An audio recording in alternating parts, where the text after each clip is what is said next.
Good day, Shalom. Welcome to another edition of Seekers of Meaning, the podcast arm of Jewish Sacred Aging. I'm your host, Rabbi Richard Address. You can contact me for ideas and comments on the podcast at rabbiaddress@jewishsacredaging.com.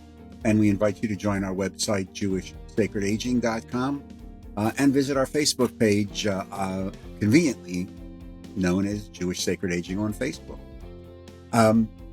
Spirituality is a catchphrase and something that we're accustomed to talking about. All of us have just moved through Rosh Hashanah, Yom Kippur, Sukkot, the festival of Sukkot, where the word probably has been preached about and talked about a lot. So that it was great pleasure that we welcome to today's show Rabbi Dan Ehrenkrantz, former congregational rabbi, former president of the Reconstructionist Rabbinical College, contemporary consultant, to talk about this brand new book of his, Where Are You?, with a very, very interesting subtitle, A Beginner's Guide to Advanced Spirituality. A Beginner's Guide to Advanced Spirituality. So first of all, Baruch haba. Dan, welcome. Welcome to the Seekers of Meaning. How are you doing? Thank you. Doing well. And just want to add to your introduction, it is true that I was the past president. I am a past president of the Reconstructionist Rabbinical Association, but most people know me as the past president of the Reconstructionist Rabbinical College. So that's another item on my resume. Okay, I'm sorry. Another al-khait. I'm building them up for next year already. It's never too early to start. The list keeps getting longer. Anyway, that should be your worst sin. That was trust me. Havdil. Anyway, I'm fascinated by this subtitle here, A Beginner's Guide to Advanced Spirituality. First of all, I'm fascinated by what advanced spirituality is. And then you write on page 85 that when it comes to advanced spirituality, I'm still a beginner. Talk to me about what do you mean by a beginner's guide to advanced spirituality? Sure. So for me, that was a kind of a cute way of getting at the fact that I went through a number of different understandings of spirituality. And I should say spirituality is one of those words that is used by many different people to mean many different things. The way that I end up defining it in the book, which I'll get to in a second, is not the way that most people define spirituality. And so that will help us perhaps understand what I mean by advanced spirituality. So I talk about in the book and in my experience that, when I was growing up, I was a little kid, and I imagine, like most people, I would see people who were very devout, very pious in some way. Maybe they meditated a lot. Maybe they went to synagogue a lot. Maybe they went to church a lot. And I said, well, that person, that's what spiritual is. And I associated spirituality with those, I would say, external behaviors. And as I moved through rabbinical school and into serving a congregation, my understanding of spirituality really changed. And I understood that spirituality was about connecting to something beyond myself. And that connection could show up in many different ways. It could be connection to family or religious tradition or to God or nation or to nature. There are many different ways that people can feel that their lives are not confined to their individual bodies and their individual selves, that they expand beyond. And that was how I understood spirituality for, I would say, a long time. And gradually what began to happen was that I recognized that my understanding of what that meant to connect and what I meant by myself was not clear to me, that it was a bit confused. And so I'll say a little bit more about that I really identified myself with largely my thoughts. And I thought that whatever it was that I thought, that's what Dan was. And turns out that, Dan can think many different things and still be Dan. And gradually I started to disidentify with my old understanding of what I was. I wasn't my thoughts. I wasn't my emotions. and I wasn't my body. I certainly had thoughts and had emotions and had a body. But if I was trying to understand what is this thing that is me, it was something more than that. Just to say I have thoughts says that there's an I that has thoughts. What is this I that has thoughts? And as I really investigated that deeply, and this is something that I go into detail in the book, that I came to understand that I am, yes, the totality of all those other things, but really an awareness, a consciousness that sits behind my thoughts, my emotions, and my body, and that gives rise to them.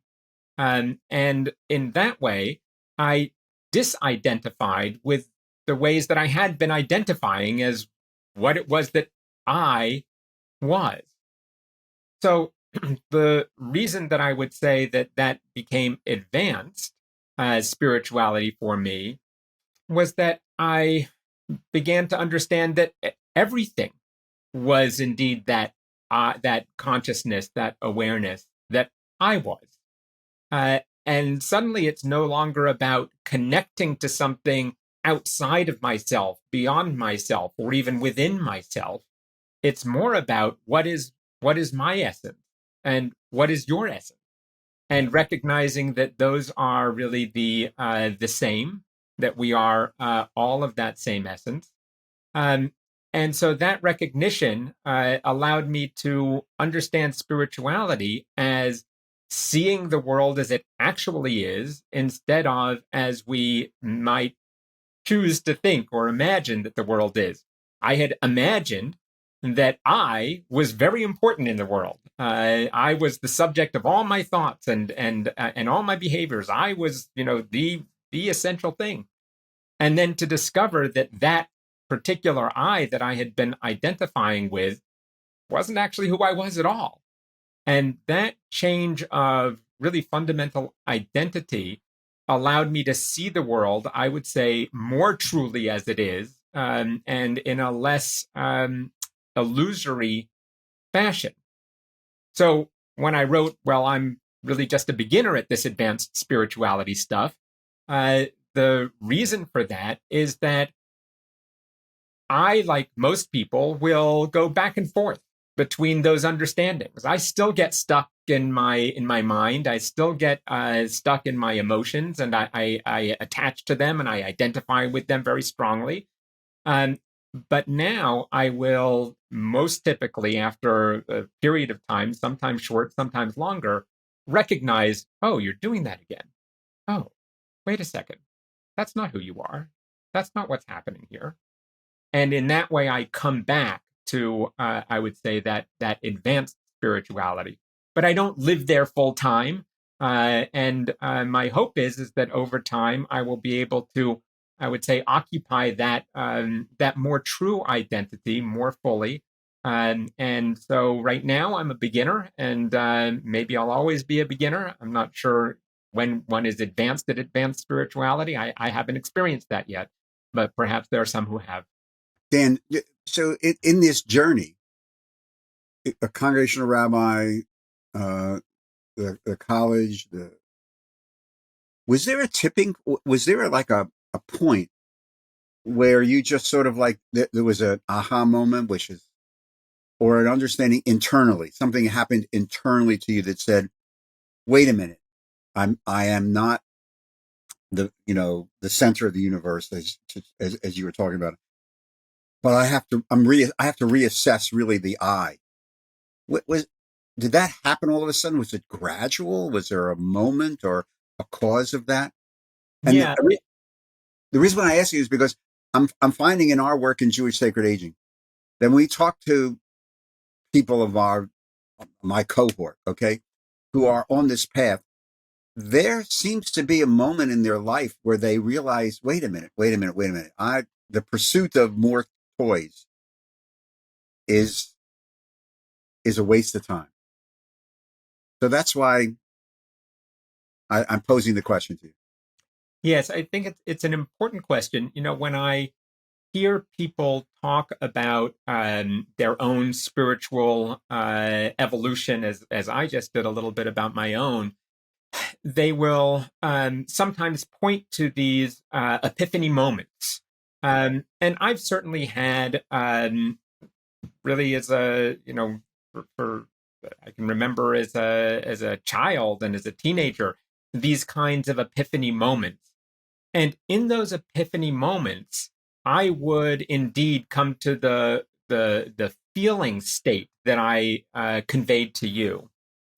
The difference is that when I came back from those epiphany states, I said to myself, wow, I just had a really cool experience.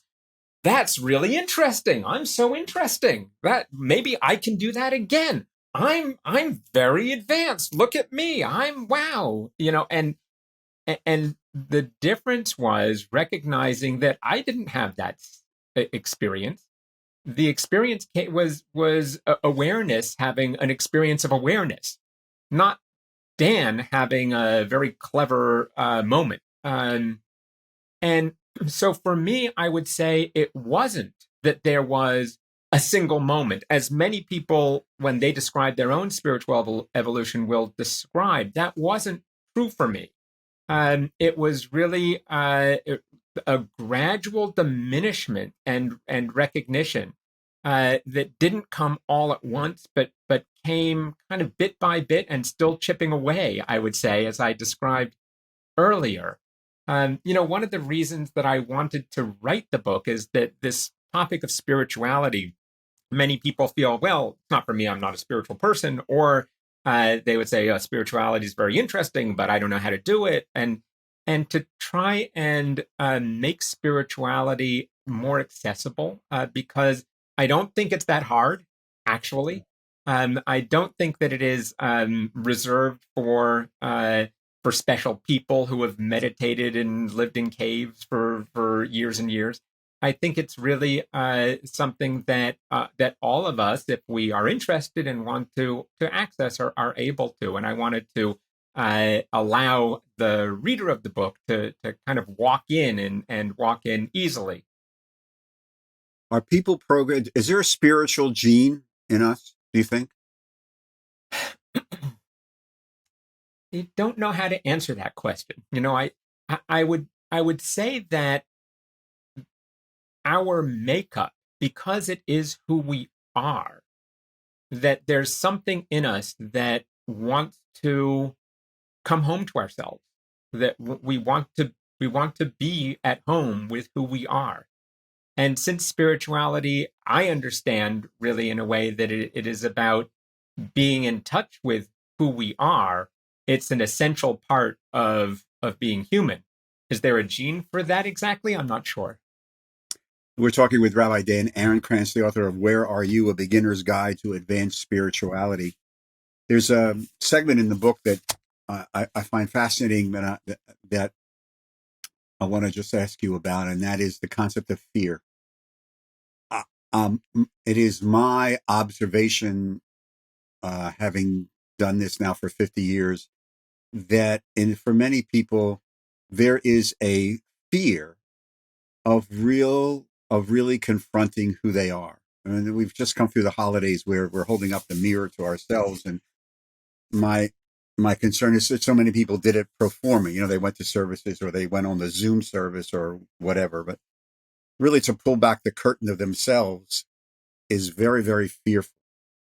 You write about this great quote: "Fear is ego's constant companion," and this idea of the ego, the I that you're talking about. Could you just unpack that a little bit? What you mean by that? It's a great sentence. Fear is ego's constant companion. Sure. So first, I have to say a word about the way that I use ego, because I don't use the word ego the way that Freud uses ego or that many others use ego. And so to understand what I'm talking about with ego, I talk about ego being the process of identity construction. So it's a process that goes on within us really all the time. It is always trying to come to the fore. of creating identity. So, so one way to do that might be, well, after this podcast, I might walk away and say, I hope that I was a good guest on this podcast because I'd like to be the kind of person who's a good podcast guest. And so I construct identity around that. And maybe I say, oh, I was a very good podcast guest, or maybe, oh, I could have been a better podcast guest. But in either way, those are both the kinds of identity. Dan is a person who could have been a better podcast guest. And that process of identity construction, it goes on all the time. And the reason that ego comes about with fear is that ego, it's not a terrible thing. It's not a bad thing. It's part of being human. If there weren't ego, then we wouldn't have this sense of ourselves as an individual I. But of course, when you have a sense of self as an individual I, then immediately what can happen is you are aware of your vulnerability. You can get hurt. I write in the book that when we're first born, we don't know that there's an individual I. The entire world is all part of one big mush. And at one big mush, we don't need to be afraid of being harmed. But once there's an individual I, well, then we can be afraid of being harmed. And it's ego's job to keep us safe. That's one of the things that ego does for us. So ego is going to keep us safe from physical harm and from social and emotional harm. But that means that ego's job is to always be looking out for what's going to hurt us and to be afraid and to be on guard. And I think that you're right that people are afraid of looking in and discovering something beyond that part of themselves.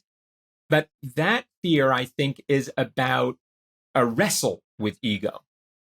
Because when people will move beyond ego, well, then ego needs to take a back seat. And ego doesn't like taking a back seat. Ego wants to be the way that we identify with ourselves. And so that when we get that sense that, oh my goodness, if I delve into a particular understanding, I'm going to lose my sense of self. I'm going to lose the way that I've understood myself. That can be very unsettling. And there's a fear that arises. And what I would encourage is that, yes, it can be unsettling, but let's find out what's on the other side. And when you find out what's on the other side, you recognize, oh, that's not unsettling at all. That actually feels pretty good.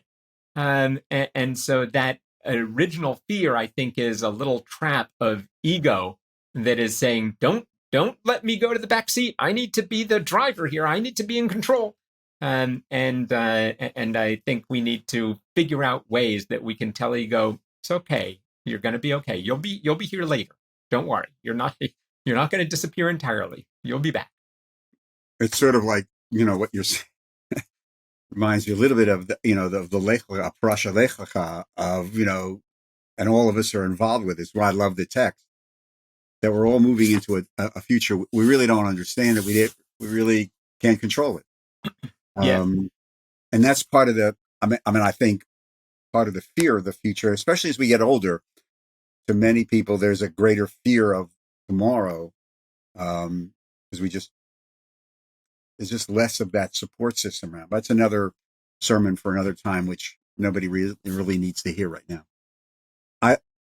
The book is available at the usual places. Talk to me about that. How if I want to run out and get this book before you pitch it to Hollywood, what? So the book is available on all places where books are sold.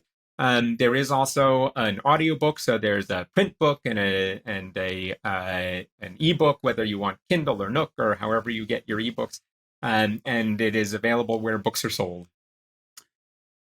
You have a very interesting section in the book about the name of God, and there's several pages of Yud Hey Vav Hey capitalized, etc., and you I think you link it to the journey of Moses and think in Exodus 33 and 34. Could you talk to me about this understanding of Yud Hey Vav Hey as you analyze it in Where Are You? Sure. So the reason that I go into that conversation about the name Yud Hey Vav Hey, God's name in the Bible, is that I think it is a clever way that the biblical authors were trying to describe that which you really can't be described well. So when we move past ego and when we are identified with this other aspect of ourselves that I've spoken about, it's mushy, right? Well, what is that exactly that you're talking about? How do I understand that? And a reason that it's mushy is that this is the part of ourselves that existed before we had language. It's a part of ourselves that doesn't need or belong to language. And so when we try and bring it to words, we have a problem. And we end up saying things like the nothing that is everything, and soul and spirit and consciousness and awareness and all of these words that are evocative, but aren't, you can't pin them down. It's not like desk, you know. So the word Yud Hey Vav Hey, I think, is really a brilliant move of the biblical authors to try and describe what this is. So why is this a brilliant move?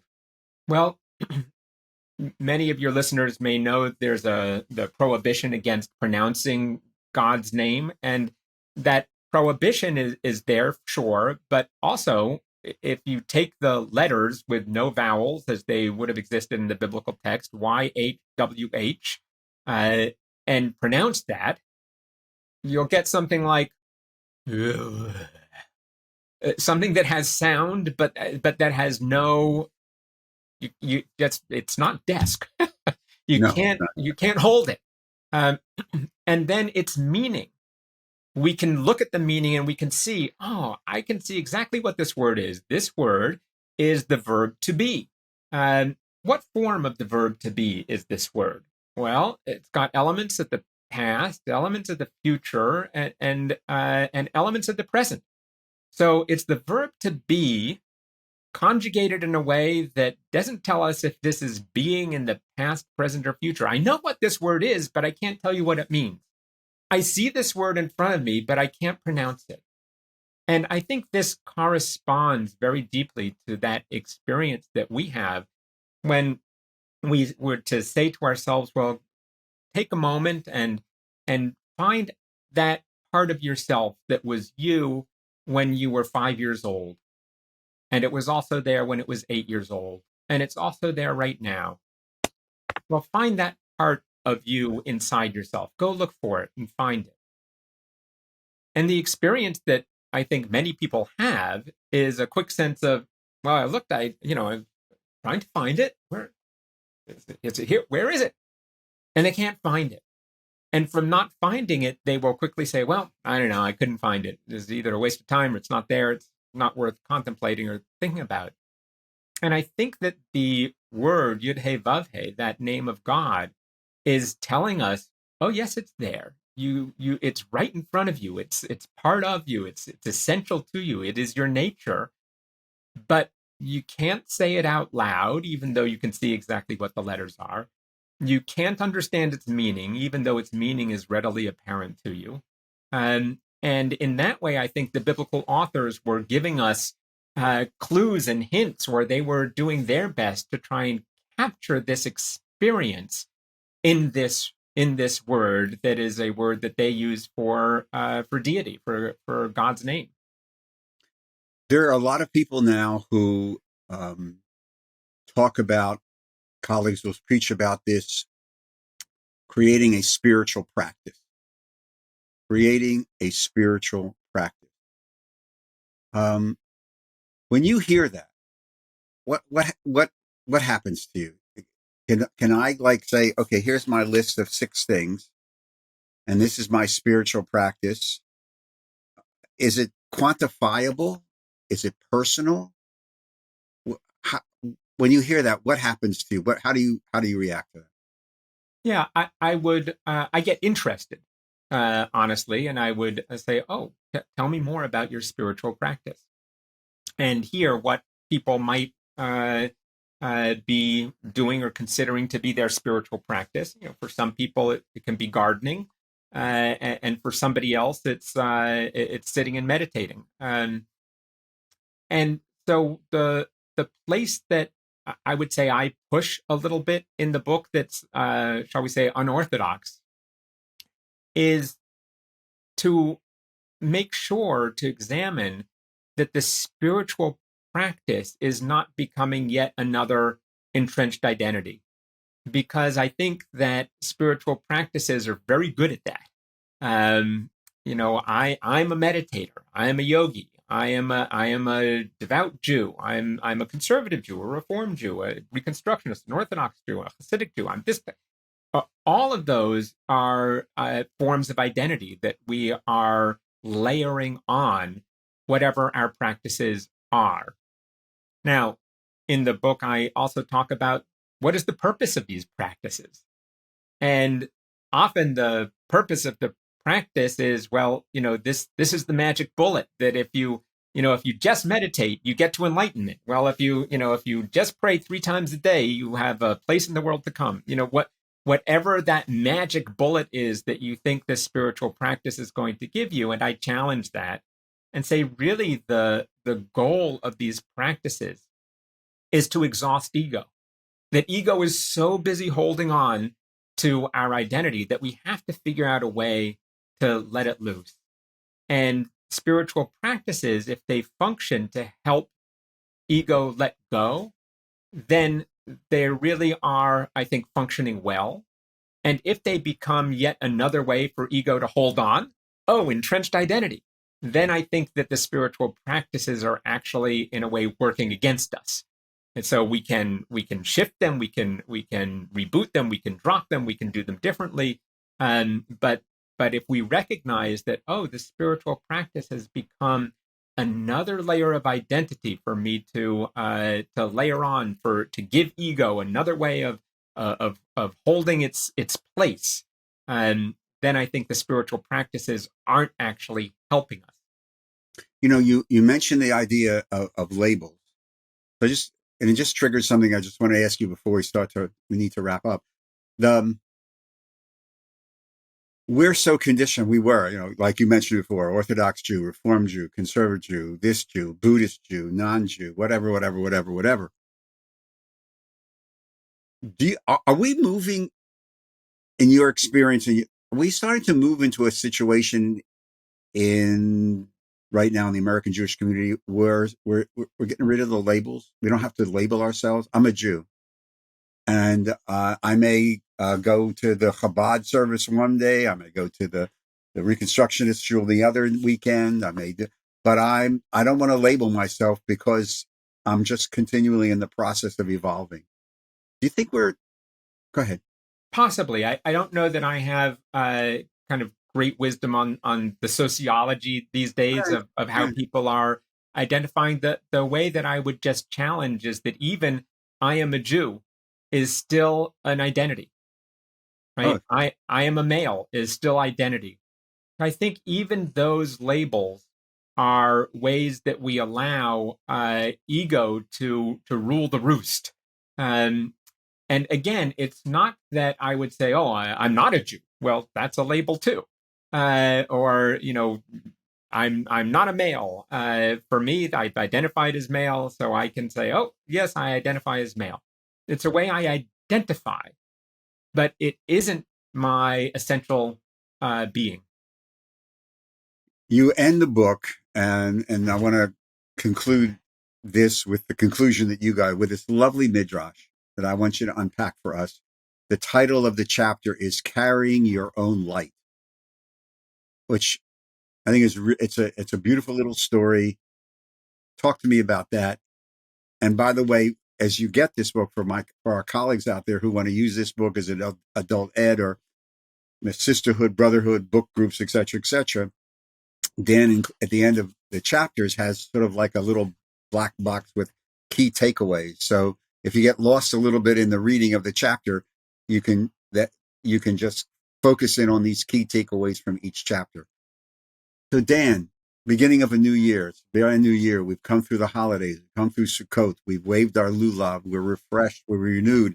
What does it mean to carry my own light? Sure.